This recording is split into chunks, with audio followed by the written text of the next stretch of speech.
Mm. Hello there you guys, welcome to another My Life videos, and on this video there is lots to negotiate about. So I am going to be giving you a list of players that Manchester United should not have sold after Alex Ferguson's retirement. So let's go through now the list of players. So I think one player, we shouldn't have sold after Alex Ferguson's retirement, and that was Ander Herrera. Now, of course, Ander Herrera did endure 5 years at the football club. Of course, we did recommend him in under the Louis van Gaal era. I think we paid just under £30 million for him. Was it from Atletico Bilbao and that? I think analysing it, he had probably a good 3.5, 4 years out of the 5 years he was at the football club under Herrera. Of course, we let him go on a free transfer last summer to Paris Saint-Germain. So in reality, we should have really kept under Herrera. But to be fair, likes of Fred and McTominay have stepped up in our midfield, since Ander Herrera left the football club. Now, of course, we did get Fred from Shakhtar Donetsk back in the summer of 2018. I think it was in Jose Mourinho's final transfer window, if I'm right. We did pay around £50 million for him, so he is one of our most expensive signings. Got to say, Fred was exceptional in Ukraine, but I think this season under Solskjaer, he's done actually, very, very well. Fred never really got his opportunities, did he, under the Jose Mourinho era. And I've also got to say I've been very, very impressed with Scott McTominay because, he's really stepped up to the plate as well. I think he can emulate that level of McTominay, but he's still very, very young at the moment and that. So, yeah, so we did make a mistake getting rid of Ander Herrera. Now, I think another player, we shouldn't have got rid of after Alex Ferguson's retirement, and that was Wilfried Zaha. Now, some United fans would say, we made the right decision by getting rid of him. Some United fans would say, we didn't make the right decision because you can't really criticise Wilfried Zaha, when he was at Manchester United, because Wilfried Zaha never really got his opportunities at the football club. It was actually, Alex Ferguson's last signing was Wilfried Zaha, before his retirement. I think we paid, was it around £10 million for the player. And Wilfried Zaha now has become an integral part of Crystal Palace's team. He has spent the vast majority of his career with Crystal Palace. I think he also had a loan spell with Cardiff. So he's actually, played under Solskjaer before. It said we was in for Wilfried Zaha before, but I'm very, very sceptical that he'll come back to Manchester United. You can play Wilfried Zaha on the wing. You can also play him up front. He probably is worth now in the 60 or 70 odd million pound range. I think Palace said, was it last summer or a couple of summers ago, that they wanted around £100 million for him if there was to sell the player. So maybe we made a mistake by getting rid of Wilfried Zaha. Also to Memphis Depay, he's another one. Do you think, we made the wrong decision by getting rid of him after Alex Ferguson's retirement? Memphis Depay, we recommended him in under the Louis van Gaal era. He was one of the number sevens that we did have was Memphis Depay. He endured a difficult 2 years at Manchester United, to be quite honest with you, but from my own perception, didn't really get enough opportunities, did Memphis Depay. Of course, we got him from PSV. I think he was very, very good at PSV before he came to Man United. And obviously, after he left us, he went to Lyon. Now, I think since his arrival in France, he has been a revelation as Memphis Depay. He really, really hasn't that. So maybe we did make a mistake by getting rid of him. Rafael de Silva, did we make a mistake by getting rid of him as well? I thought, to be fair, he was a very, very good right back for us, was Rafael de Silva. Very, very good right back. And, we've got a good right back now in Wan-Bissaka, but I still thought Rafael de Silva was very, very good. So, yeah, I think we did make a mistake by getting rid of him, to be quite honest with you. Because, obviously, when Rafael de Silva left, we saw the likes of Darmian coming in. I thought didn't we see Varela as well coming in to the football club? Don't forget we had Valencia as a right back as well, but obviously he left the football club last summer. So maybe we did make a mistake by getting rid of Rafael de Silva. Romelu Lukaku, I think we did make a mistake by getting rid of him as well since Ferguson's retirement. Don't forget we recommended Romelu Lukaku in under the Jose Mourinho era. paid £75 million for him from Everton back in 2017. So he is on that list as one of our most expensive signings. Lukaku did endure 2 years at the football club, scored 42 goals in 96 games in all competitions, did Lukaku. And he's got a good pedigree in the Premier League as a Lukaku. We did have strong reservations about him, such as his first touch. His hold-up play wasn't so good. And he was a big game bottler, wasn't he? Was Lukaku. So they're the reservations we had about him. But we shouldn't have really got rid of him. We did sell him last summer to Inter Milan for around £72 million. So we did recoup the vast majority of the 75 million that we did pay for the player. Now I think he's doing very, very well at Inter Milan, is Romelu Lukaku. In the end, though, Lukaku had to leave Manchester United because obviously, Solskjaer's preference was Marcus Rashford. And, to be fair, since Lukaku's gone, we have improved in that attacking line. The likes of Rashford's, done very, very well. He's one of our best players, and he was one of our best players earlier on in the season before he sustained that back injury. Rashford's been out of this back injury since January. He sustained this back injury in our 1-0 win against Wolves in the FA Cup third round replay. But when the season does resume anyway, Rashford will be back fully fit, which is very, very good news. The likes of Mason Greenwood stepped up to the plate this season. Greenwood's done very, very well. This has been his first season in the senior squad. I also think Anthony Martial's done very, very well for the football club. Martial's been operating in that number 9 role this season. I think we're going to keep him in that number 9. Even though he predominantly plays out wide, I think we are going to keep him in the number 9. And when Rashford comes back, I think we're going to put Rashford out wide. So there you go. So yeah, really, we shouldn't have got rid of Lukaku. Some people say, we shouldn't have got rid of Johnny Evans. Maybe we did make a mistake by getting rid of Johnny Evans after Ferguson's retirement, because we made the mistake because obviously, Vidic and Ferdinand, I think both left the football club in 2014. Like I said, Ferdinand endured 12 years at Manchester United. And, they were a fantastic centre-back partnership with Rio Ferdinand and Vidic.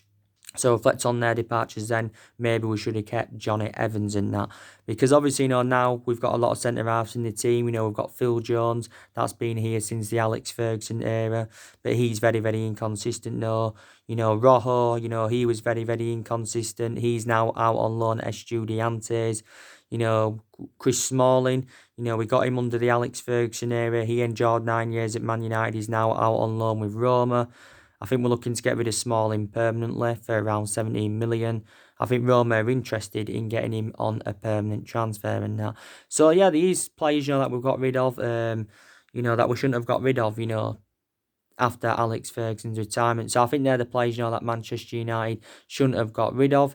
You saw one of my videos I did the other week as well, the best signings Man United have made and the worst signings Man United have made since the Ferguson era. And, I've already said to didn't I think the worst signings we've made since Ferguson left was Sanchez, because, he endured difficult 18 months at the club. I thought, Marion Fellaini was very, very inconsistent. We paid just over £27 million for him under David Moyes. Fellaini endured 6 years at the football club. So he was one of the worst signings we made. I thought Darman, he was also a very, very bad signing. One of the worst signings Manchester United have made. So yeah, we have made quite a lot of bad signings and that. But like I said to we have recruited a hell of a lot of players in since the Alex Ferguson era. I think we've recruited over 30 odd players in since the Alex Ferguson era. So that's the latest on that. But by the way, yesterday, it was exactly 7 years ago, Alex Ferguson announced his retirement. Of course, Ferguson, did retire back in 2013 from, the football club. His last game in charge was it was the 5-5 draw against West Brom, his last game in charge of the football club. Like I said, Ferguson endured 27 years at Manchester United. He was a long-serving manager. And of course, Ferguson won a total of 38 major honours in his 20-odd years at Manchester United. So he did bring success to the football club. When we recommended Ferguson in from Aberdeen back in 1986, he didn't win out, though, in his first 4 years at the football club. And, he was close to getting the sack, was Alex Ferguson and that. Obviously, I think, before we had Alex Ferguson, didn't we have the likes of Ron Atkinson? We had Franco Fowler at one point. I think we actually, got relegated under Franco Farrell's guidance. I think, we had Wolf McGuinness as well. He endured 18 months at the football club, did Wolf McGuinness. I think he only recruited one player in, though, did Wolf McGuinness in that. But it was Ferguson that brought all the success to Man United. But since he retired, we have been playing catch-up for the last 6 or 7 years. Of course, we have sacked 3 managers since Ferguson retired. We sacked David Moyes, Louis van Gaal and Jose Mourinho. Moyes endured 9 months at the club. Van Gaal endured 2 years at the club. He won the FA Cup with us. Mourinho endured 2.5 years at the club, and he won the Europa League and the League Cup in his first season at Manchester United. And we have spent close to the £1 billion range on recruiting players in and that. But yeah, the vast majority of the players that we had anyway under Alex Ferguson have now left the football club. It was actually Louis van Gaal that got rid of a lot of the players that we did have under the Alex Ferguson era. So yeah, so Solskjaer is now our 4th permanent manager since the Alex Ferguson era and that. So yeah, so that is the news on that, guys. Also, by the way, I just want to talk with you a bit more about Bruno Fernandes and Paul Pogba. Now, Ole Gunnar Solskjaer has come out and confirmed that he's excited about the prospects of Bruno Fernandes and Paul Pogba playing together in our midfield. And I think a lot of Manchester United fans are very, very, satisfied about it because, Paul Pogba and Bruno Fernandes have not yet had the chance to partner up together in our midfield. And like I've said to, Bruno Fernandes, he's definitely the best player we've recruited in since the Alex Ferguson era. Bruno Fernandes has enjoyed a fantastic start to his Manchester United career, scored 3 goals and I think he's got 4 assists. Don't forget, I think he's been put in the team of the season, hasn't he? Won Premier League Player of the Month for February, reflecting on his good run of performances. We paid 65 million for Fernandes, with add-ons included. But Bruno Fernandes is very, very instrumental and his decision-making is very, very good. And don't forget, Bruno Fernandes revealed a while back, what convinced him to, sign for Manchester United, and it was reflecting on the attitude of Ole Gunnar Solskjaer and that. And I think he did, when he signed for Man United, Bruno Fernandes in January, I think he, signed a 5.5-year deal with the football club. So he is the foreseeable future for Manchester United. I think as well, like I updated you the other day, FIFA investigated our signing of Bruno Fernandes because Sampdoria, Bruno Fernandes' former club, had put a complaint into FIFA because Sampdoria claim that they owed around £4 million due to the 10% sell-on clause. And, I think Sporting Lisbon have reacted to this and they've actually, voided this clause, basically. So I don't think Sampdoria, as far as I'm aware, will be getting that £4 million. So that's just something else, I do want to confirm with you. But like I said, Bruno Fernandes has been absolutely fantastic for Manchester United. He really, really has. But I thought he enjoyed a good 2.5 years with Sporting Lisbon, if I'm going to be quite honest with you.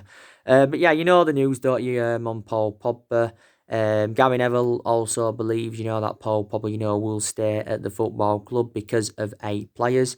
Gary Neville's basically come out and said that, it could take 17, 18 months, which is like a year and a half, for Paul Pogba, to leave Manchester United, due to the coronavirus pandemic. Because like I said, if we was to sell Paul Pogba in the summer, we could only get maybe 60 or 70 million pounds for him. So we'll get less than what he's actually worth because we confirmed if we're to sell Pogba in the summer, we want at least £100 million for the player because we did pay £89 million for him from Juventus back in 2016. So at the moment, Paul Pogba is our most expensive signing. Yes, he is in that. Paul Dybala's also come out and made an admission saying he'd love to reunite with Paul Pogba at Juventus. But I did say to you, didn't I, if Paul Pogba does leave the football club, I think he'll either go to Real Madrid. If he doesn't go to Madrid, I think he'll make a return back to Juventus because he did enjoy 4 good years with Juventus. But like I gave you the news yesterday, it was stemming from Marca, which is a Spanish newspaper, and they've said that Real Madrid are no longer interested in Paul Pogba anyway because they're not willing to spend a substantial amount on him due to the coronavirus pandemic, and plus Real Madrid have got other midfielder targets on their agenda. They're interested in Eduardo Camavinga, they're interested in N'Golo Kante from Chelsea, so Real Madrid have now dropped their interest in the player. Don't forget last summer Real Madrid were relentlessly linked with him.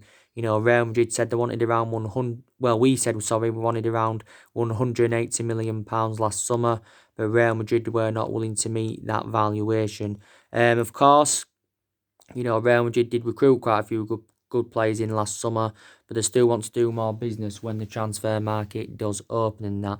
Real Madrid, of course, are also looking to get rid of players as well, like I've already gone through with you. But Paul Pogba confirmed last summer that I wanted to make a move to Real Madrid and that. So there you go. Don't forget as well, swap deals have been on the agenda. Don't forget he recently said that Juventus are willing to offer up to three of their players as part of a swap deal for Pogba. Ramsey's been mentioned, Douglas Costa's been mentioned, Miralem Pjanic's been mentioned as well. But like I said, swap deals are very, very rare in the modern game. PSG came out the other week and offered two of their players for Pogba, and that was Draxler and Angel Di Maria. Di Maria is a former Man United player. Also, too, Inter Milan have recently expressed their interest because maybe Antonio Conte is keen on reuniting with Pogba. I think Inter Milan have got a Cardi out on loan at the moment at PSG.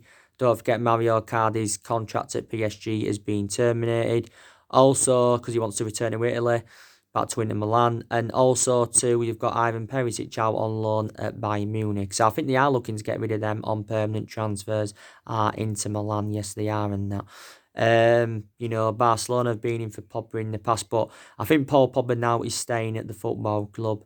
He's staying at the football club. Don't know about the foreseeable future, but I think he'll definitely be staying next season. Because Ole Gunnar Solskjaer has obviously told Paul Pogba he wants to make him a key part of the club's future. Now, he's only played 8 times this season for the football club due to his injuries. And he gave an interview to the United podcast the other week, talking about how infuriated, he has been with the injuries he's had. And Paul Pogba, I think, has been out for a good 7 or 8 months with injury. The last time he did play was the 4-1 win against Newcastle back on Boxing Day. I think the last time he started from the start was back in September. So there you go. And Paul Pogba, did reveal, his plans ahead of his return because, like I said, he will be back when the football season resumes. He obviously, aims to be the best player in the world, does Paul Pogba. I haven't really had a perception on him this season because he's hardly played, due to his injuries. I think Paul Pogba did have the surgery on his ankle back in January and that. Like I said, Tino did decide not to trigger that 1-year extension on his contract. So, he's got exactly a year now remaining on his Manchester United contract. Don't forget the likes of Graham Souness and Roy Keane have been criticising, Paul Pogba persistently. Paul Ince has come out of the other day and said, that Manchester United should sell Paul Pogba. But yeah, so I think he'll do really, really well alongside Bruno Fernandes in our midfield. Don't forget we had Paul Pogba when he was a lot younger under the Alex Ferguson era, but we had to let Paul Pogba go, due to, limited appearances because, he only made a couple of first-team appearances when we had him under Alex Ferguson. He is still one of the highest paid players at the football club, is Pogba, because he is on like £300,000 a week at Manchester United and that. But yeah, Paul Pogba early on this year told his teammates that I wanted to leave the football club. But I think now he wants to stay at Manchester United. He's won 2 trophies with the football club, and that was the Europa League and the League Cup in his first season. He also enjoyed a very, very difficult time under the Jose Mourinho era, Paul Pogba and that. So yeah, so that's the news on that, but can't wait, for Paul Pogba and Bruno Fernandes to play in our midfield. Like I said, them playing in our midfield, you'd have Fernandes in the number 10, obviously, which is his predominant position, and you'd have Paul Pogba in either the number 6 or the number 8. So that's what, would happen and that. So yeah, so that's the news on that. Just want to give you some news, by the way, on Odi Ighalo. I've been keeping up to date of what's been going on with Odi Ighalo on a regular basis. Reportedly, Odi Ighalo's come out and made an admission saying that he wants his loan at Manchester United extended until the Premier League season is completed. And I think, we have been, looking on extending Odi Ighalo's loan because His current loan spell at the football club ends at the end of this month, and that. It did actually, say we're waiting to see if the season restarts. 20 negotiations with Shanghai Shenhua to extend Odi Nagalo's loan deal. I'm not too sure yet if we are going to get Odi Nagalo permanently. It's going to cost us around £15 million to get Odi Nagalo permanently. That's already been confirmed. That's how much it'll cost us to get Odi Nagalo permanently, £15 million. Like I said, we paid around £4 million to get him on loan. And we're paying like a third of his wages at the moment. But like I said, I think Odi Nagalo's enjoyed a fantastic start to his Manchester United career. He has got, 4 goals in 3 starts for the football club. And I've got to say, I think he's been a very, very good cover-up to Marcus Rashford as Odi Nagalo. And he is a lifelong Manchester United fan.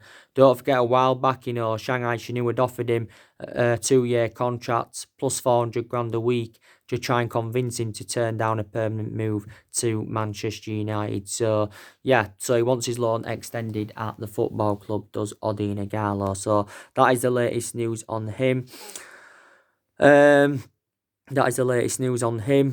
Also too, I give you the news, didn't I, on Ole Gunnar Solskjaer yesterday, because he did come out and confirm that we will enter a much changed transfer market. So I think we're going to have an unprecedented summer because, he says the transfer market's going to be completely different this summer. Did Ole Gunnar Solskjaer. Obviously, he's also come out and said that he will not force any players to return. If it is not safe to do so. So that's something else Ole Gunnar Solskjaer has come out with. So I don't think, we're going to make 4 signings in the summer because Solskjaer said, he wants us to make around 4 signings in the summer, to become title contenders. Well, he believes we need around 4 signings in the summer to become title contenders, and he's already identified the areas in the squad where he does want to strengthen up. He wants to recommend a centre-half in. Well, some reports said he wants to recommend a centre-half and he wants to recommend a centre-forward in the midfielder and a right winger. But obviously, due to financial issues following the coronavirus pandemic, I don't think we are going to make 4 signings. You had Ed Woodward coming out quite a few weeks ago, and he insists, we will not do business as usual in the summer transfer market. So he actually, ruled out big transfers to Manchester United, did Ed Woodward. But the other week, he come out and made Ole Gunnar Solskjaer a transfer promise because Ed Woodward is still willing to back Ole Gunnar Solskjaer. And he said on numerous occasions this season as Ed Woodward that, Solskjaer's job is safe and he is willing to back him and that. And obviously, Solskjaer came out quite a few weeks ago now, before, Ed Woodward came out with this statement and says, we will exploit the transfer market and stuff like that. So there you go. And you had Gary Neville. He obviously, came out yesterday, like he updated you, and he believes, does Gary Neville, that, we can challenge Liverpool for the title next season. I think Gary Neville's going on the situation with the wage deferrals, and he believes with the impact of the coronavirus, that will help Manchester United. And Gary Neville probably believes we're one of the clubs that can spend big in the summer transfer market and that. Like I said to you yesterday, Liverpool are strides ahead of us at the moment. Manchester City are strides ahead of us at the moment. So I think they're at least a couple of years ahead of us in that. They really, really are. But as you all know, Solskjaer's transfer strategy. He still wants to continue the policy of recruiting young British players to Manchester United like he did do last summer. I still think there's reports coming out saying that Solskjaer is going to be given around £270 million to spend in the summer. But despite what he said, that will enter a much changed transfer market. He still wants to recommend an attacker in. He still thinks we can get Sancho in. He still wants to recommend Jack Grealish into the football club. Jadon Sancho and Jack Grealish are our number one.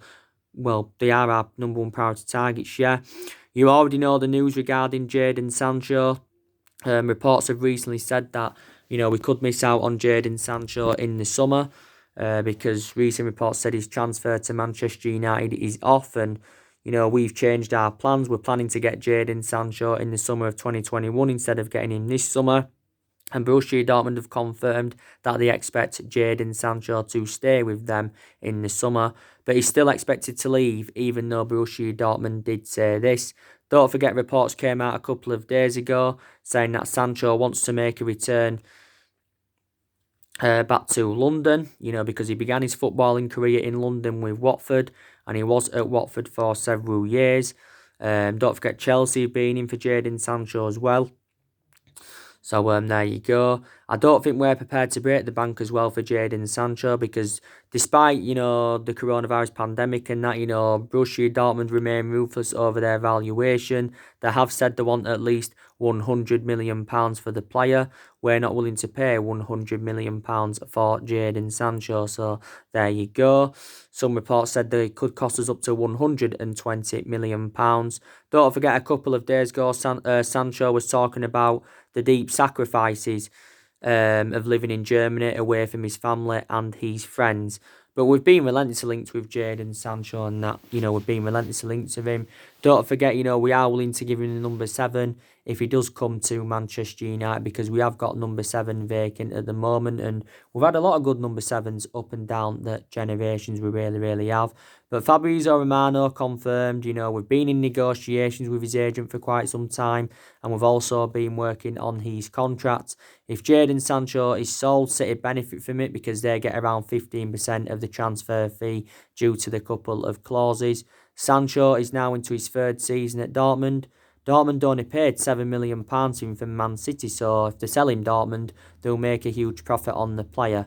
And Borussia Dortmund is the 3rd club in his playing career, Jadon Sancho's. Still under contract with Borussia Dortmund until 2022, but I think Sancho would go well alongside the likes of Rashford, Martial and Greenwood in our attacking line. And Sancho's got a very, very good friendship, with Marcus Rashford. And Rashford revealed early on in the season that he wants Jadon Sancho at Manchester United and that. But he's predominantly a right winger, and don't forget, Man United are in search for a right winger and that. So there you go. But Dortmund, like I said to you before, Dortmund have let quite a few of their players go to the Premier League in recent years. Pulisic, Aubameyang, Mkhitaryan, Kagawa, Ilkwan Gundogan as well. So there you go. And obviously, you know the news on Jack Grealish. Reports were coming out yesterday saying we've stepped up our pursuit of Jack Grealish, and we're hopeful that we can get Jack Grealish for around £50 million. Now, if Villa do get relegated, I think, we can get Jack Grealish for £50 million. If Villa stay up, I think he'll probably cost us around £60 or £70 million, will Jack Grealish and that. So there you go. And like I said, there's been other players on our agenda. There's been a lot of players on our agenda. Obviously, there's been talks of Serge Milinkovic-Savic possibly coming in, because Lazio have recently confirmed that they are willing to sell him. He could be sold for around £80 million, could Serge Milinkovic-Savic. And the sporting director of Lazio has confirmed it's now down to him to decide his future, Serge Milinkovic-Savic's. Serge Milinkovic-Savic is now into his 5th season at Lazio. Scored 36 goals in 194 games, I think, in all competitions. He's predominantly a box-to-box midfielder, and he is in his mid-20s. We actually wanted Serge Milinkovic-Savic back under the Jose Mourinho era. There's actually been quite a few clubs, though, that have been in for him. The other day, I give you the news on Hirving Lozano from Napoli. He said, this was stemming from Corriere dello Sport, which is an Italian publication. They've said Man United have expressed, we've reignited our interest in Hirving Lozano because we have been in for him in the past. It also says that Everton are tracking him. This has been his 1st season with Napoli, and he's been very inconsistent. Napoli paid 38 million, or was it just over 38 million pounds for him from PSV, and he did sign a 5-year contract, was it, with Napoli, if I'm right? So he's under contract with them until 2024. He enjoyed quite a few good years with PSV. He scored 40 goals in 79 appearances for PSV, did Hirving Lozano, and he's the most expensive Mexican player of all time. He's Napoli's most expensive signing. And he's predominantly a left winger, but you can play him on the right. And I think he can also play Hirving Lozano centrally. And I think he's 24 years of age as the player. But again, he would be a cheap solution, would Hirving Lozano. So he's been another player on Manchester United's agenda. There's been quite a few strikers on our agenda as well. Obviously, I give you the update the other week about Moussa Dembele. I'll give you the news the other week about Harry Kane. But like I said, I'm very, very sceptical that we'll sign Harry Kane and that. But we've got to get the right calibre players in the summer if we want to mount a title challenge up. Like I said to you, we haven't won the Premier League since 2013, so the last time we won it was in Alex Ferguson's last season. Now, like I've said to you, Solskjaer doesn't only want to see incomings in the summer, he's planning to get rid of around 5 or 6 players in the summer. There's some reports saying that Solskjaer could get rid of around 7 players in the summer transfer market. I think we're going to get rid of Jones, we're going to get rid of Smalling and Rojo on permanent transfers. We could possibly get rid of Diego Dalot as well. He's our backup right back to Wan-Bissaka. I think, we're going to get rid of Lingard and Pereira because they're also 2 liabilities as well. Hopefully we can get rid of Alexis Sanchez on a permanent transfer because I haven't been satisfied at all with Sanchez. I don't think we can get rid of him permanently, to be honest with you, reflecting on his substantial wages, but I think we can definitely loan Sanchez back out because we won't take him back at Man United. So we are definitely not going to get rid of players. But Solskjaer's got rid of a lot of the deadwood anyway since he got recommended in to the football club. He really, really hasn't that, which is very, very good. And like I've said, Solskjaer's promoted the youth very, very well. The young players have been given their opportunities this season. Don't forget we are unbeaten in our last 11 games in all competitions. Like I said, a lot of players have improved under Ole Gunnar Solskjaer's guidance. We've had some good results under Solskjaer as well, which is also a positive you can take. You can get some silverware on the board this season. We can win the FA Cup, we can win the Europa League, which is also very, very good. By the way, I just want to confirm as well that I think we have signed 2 academy players. I think we signed that Barcelona youth player. Who is he now? I can't remember his name. Is it Mark Joado or something like that? But we have signed him. I think we paid £1 million compensation for him. And I think it did say we signed a young player from Sunderland as well. So that's also been confirmed. But like I said, Solskjaer does need at least a couple of more transfer windows. He's enjoyed 3 transfer windows at the football club at the moment. And he has spent £220 million on 5 players. And I've got to credit him so far for the players that he has recommended him because they have done really, really well. By the way, there's around 9 players' contracts that are due to expire at... There's 9 players' contracts that are due to expire next year, so that's something else, we do need to sort out and that. And like I said to you, there's obviously still a lot of players that I think need to stay at Manchester United, so let's just put that into the equation. And like I said, this season, we've been mainly sitting back, haven't we? We've been really, hitting teams on the counter-attack. Should we change that? Should we change it? I think Solskjaer as well still needs to work out his best formation. So there you go. But yeah, so anyway guys, that's everything to update you today. Drop your comments, likes below on the channel. If you do, consider subscribe as always and take care. God bless you all again very, very soon.